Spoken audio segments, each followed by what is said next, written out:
Nagaan caaluu nagaan waaqayyoo waaqa jiraataa bakkaaf kallattii iddoo jirtan hunduma keessatti isinii dhafa baay'atu qeddoo YouTube jedhu jalatti kan argamtan hunduma keessaniif isiniin jechuun jaaladhaa akkam jirtu nagaa keessanii egaani osooni nagaa nama hin gaafatiin oduutti seenuu yeroo baay'ee hin jaaladhu isiniin jechuun jaaladhaa egaa guyyaa kaleessaa immoo Iyyaasuun gara manaa ayuu deemee ture jechuudha irraa dubbadheen beeku garuu irraan dubbadha baay'ee na ajaa'ibe jechuudha gootummaadha doofummaadha yoon beekullee baadhe irraan dubbadha jedheenanii na waamtee yeroo hundumayyuu yeroo rakkattee yeroo tokko na waamtii kanaaf jedheeni kinoo gara mana isheetiin deemaa jira jedhee viidiyoo ofiidhuma isaatii waraabachaa harka isaatiin bilbila isaa qabattee gara mana isheetii dubartii tokko fudhatee dhaqe jechuudha.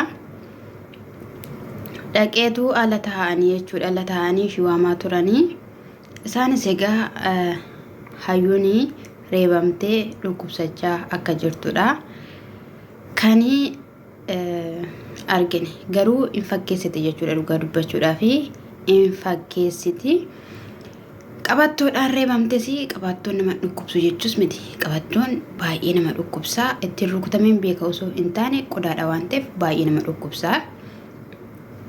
Alangeedhaan abbaayeen kun areebanii beeku waan ta'eef alangeen fakkeenyaaf baay'ee nama dhukkubsa jechuudha. Humna ol nama dhukkubsaa nama dirmammaa iddoon suni waan baay'eedha jechuudha.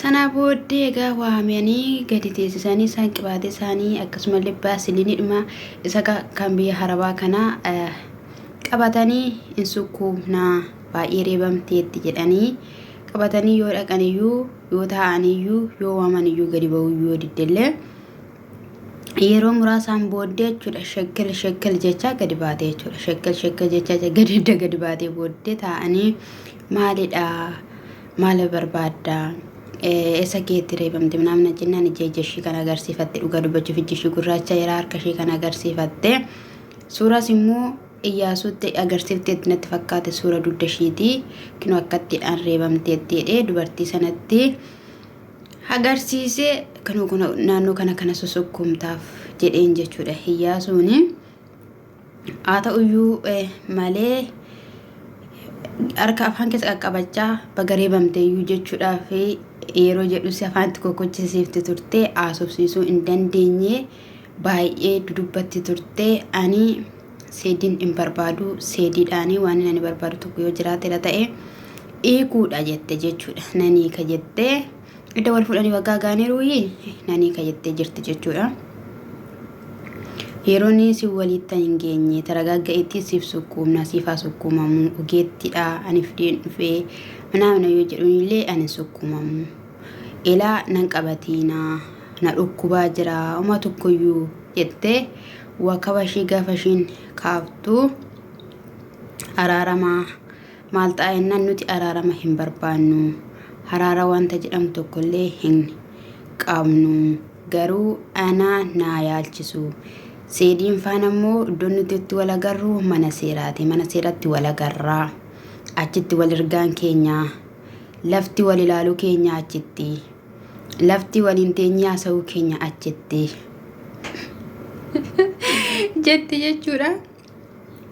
Osuma kanaan jiraanuu ishiinumtuu dubartittiin giddiidhaanii qabdee gaafa ishiin sukkumuu barbaaddu annan baate qabiti sukkumii ennaan dubartittiin suni qixxim goote gaafa hayyuu qabdu ganna lakkis jettee ana obboleetti keetiidha uumamaa sin godhu maalidha rakkoon qabu naamina gaafa ishiin jettuun illee didde jechuudha baatummoo hin baatan.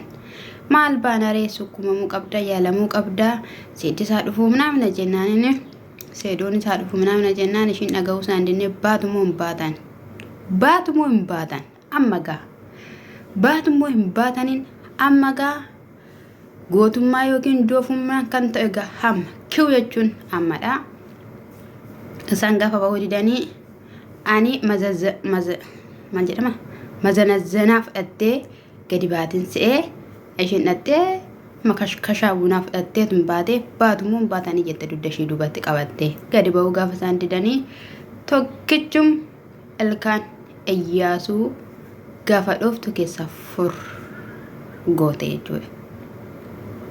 Maqaa isaatiin Annanne nan video sana laalu jechuudha. Annanne isuma dhugaa waaqayyoon nanne jechuudha. Akkamittiin ani dhagaa wayitu keessa nam'ee jira moo akkamittiin makashakashaan buna al tokko bicha nama rukutee ilkaan namarraa buusa. Ilkaan taarraa gootu ilkaan irraa buuste jechuudha. Inni ka'ee dhaabatee dubartittiin sun immoo baatee kaattee ishino duuba kaachuun shinoolee duuba bo'uun shinoolee gaa kaameeraan egaa harkatee jira waan ta'eef duuba kaachuun shinoolee dubartittii sana fuuldura dubartii sana qabdee rukutteetti ta'uu rukunne ta'ullee wanti beeknu hin jiru garuu Iyyaasuun ilkaan irraa cabsitee gara mana yaalaa akka deeme ilkaan isaa harkatti baatee jechuudha. Ilkaan isaa harkatti baatee wanta bichaa akka kunuunwanni wayii keessa kaanii hidhanii fi jiru jechuudha. Yeroo sanadhaa fidhaayii kinoo ayyuun akkana nagootee seedoon hin jiru. Seedoon hidhamee jira maal jedhee naan galle garuu achirratti jechuudha. Na wanti dubbatamu hin jiru. Wanti jedhamu hin jiru. Inni naa dhufee haasoof naashitti waan dubbadhuun qabu jedhee mana kimii deemee jira ture jechuudha. Na ana asirratti kan hin jedhu. Ani asirratti kan hin jedhu hayyuu si'iif jechuudha. Na akka shamarree tokkootti. Sini nu ingaalan nu sodaachisaa keenya akkam ta'a jechaa jirra tokko. Inni lammataa immoo sumaaf iyyuu miidhamadha. Fakkeenyaaf seedoo diidde yookiin immoo hiiktee jennu gara dhiira biraa deemuun keenoolu. Dhiira biraati amma fakkeenyaaf gara biraa deemen dhiira biraatti heerumaa waan akkasis jettaniittu. Dhiira biraatiif kenninaa faayettee jiraatti jettee guddanyaan kee tokko dubbatteetti. Ennaat akkatti dhala namaarraa sayyuuf viidiyoodhaan oduu otoo hin taaname ifaan ifatti ilkaan dhala namaarraa shakkootu jireenyi koo boruu maal ta'aa jetti maaf yaaddu. Ati koo shaamarreedha. Durbi tokko gaafa waan tokko haasoftu boruu ishee ilaallachaa. Boruu isheedhaa fi bakka kanii har'aa osoo hin taane miidhama har'aa osoo hin taane boruu ishee ilaalaadha kan dubbachuu kan haasa'uu qabdu jechuudha. Atama boruunee salatti ilkaan namarraa buustee wanta salphaatti si yaafamu sitti fakkaate maaliif jennaan wanta salphaa miti. Atama fakkeenyaaf uummata tokko waan argattuyyuu hin qabdu. Waan argattuyyuu waan gara seeraatti fideettee gamanne sanas manne akkasii bitamee dubbachaa turte garuu amma wanti ati argattu jira jaadu sababiin isaa dhala namarraa ilkaan cabsite. Maaliif akkatti naan gabaggabamtaa kaleessaa akka inni fuudhee haadha manaa qabu ijoollee qabu osoo beektuu sababii biraankiitiidhaan kan ka'e jaalalatti seentee gaa'ela dhaabbatte. Har'a immoo erga gaa'ela dhaabbatte immoo maal hidhameen akka simbira halkanii labuubaa si gachisiisee safuu si gachisiisee waan akkana goggodhattu ati.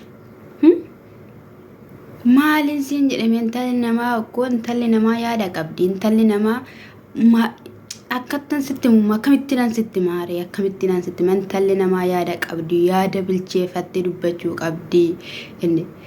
Seedoo nama gaariidha. Akkamittiin naan viidiyoo isaa ilaalu naan dubbii isaa ilaalu nama qabbanaadha. Baay'ee si kunuunsu barbaada. Baay'ee dogoggora keellee si dhiisaa jira. Osoo beektutti galtee na tarraa akkattiidhaanii jettu kun maalidhame? Ilaa warreen jechuudha lammata heerumtan osoo haadha manaa inni qabu lammata warri heerumtan akka carraa ta'e michiin jaalalaa yoo sin dheera ta'e michiin jaalalaa dheeshii michiin jaalalaa sin dheera taanaan wanti sin gochuu qabdan tokko sinittis badu sinittis tolu reebamtanis tumamtanis cal jettanii jiraachuu. Maaliif jennaan yeroo dhabe tokko maal jettee miti irratti baate otoon ijoollee lama qabuun jaaladhe osoon ijoollee lama qabuun jaaladhe ati manaan isaa hin beetti jettee dubbachaa turte imimmaan shii xuruuf kachaa jechuudha afaan Amaariffaatiin. Kanaaf iyyuu dandeessanii waan hundumaa isaa dandeessanii waan hundumaa dubartii sanas dandeessanii jiraachuu. Amma Sumayyaan illee viidiyoo ishee ilaalaan ture kaleessa saafuu jechaa turte. Isa isheen viidiyoo qullaa kee gadi sin gallakkisa jette. Dhiiruma taate kaate dhiira taate siin jedhe. dura dhiirotatu shamarran qullaa waraaba atama qullaa waraabde isaan doorsisaa jirta gadi dhiisii atis keessa jirta qullaa keenya san waraabde sana gadi dhiisii ani dhiiradha situ dubartiidha sibira rakkina sitti rakkinatu huumama anuma tokko yoon ta'u gadi dhiisii yaa seexananana siikuso barbaade immoo siniikaa ilaa galata rabbii jedheen akkan gaafa si fuudhutti shaanta kee duwwaa miti kanini sitti kenneettiin siiku si diggiseen galata rabbii jedheen si nyaachiseen si obaasen ofirraa siikaa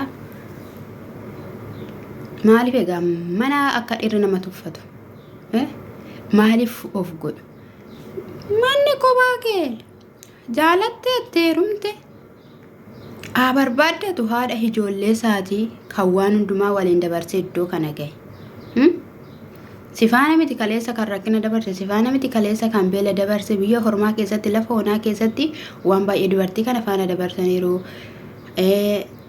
haadha manaa isaatii haadha ijoollee isaatii lafa deeme barbaaddatee gatii baase kaffalee argachuu ni qaba ishiin immoo si sodaachaa iyyuu jirti har'a maalaa jettan mannaa tilkaa mucaa kanarraa cabsitu isaati qullaayyuu gadi nan galaksiseetteeyyuu uu jette dhugaa dubbachuudhaaf jechuudha haala ammaa kana keessatti anin si argachuu hin danda'u waca kana keessatti lola kana keessatti suuta jedheen atabbaa ijoollee kootiiti waan ta'eef wal argannee waliin haasa'uu dandeenya har'a garuu ijoollee koo illina ijoollee kootiidhaa fi kun gaarii miti jettee Sumayyaan dubbachaa turte har'annaati yaa rabbi yaa gooftaa koo ati galgala keenya galgala warra jireenya dheebotee galgala warra gaa'ela dheebotee galgala warra jireenya dheebotee galgala kan koyoomii warra jedhanii galgali koo maal fakkaata boruun koo maal fakkaata laata akkam goota gaa'ela koo akkam goota jireenya koo akkam goota dhala koo jedhanii dhaamsa olsitti dhaammachaa jiran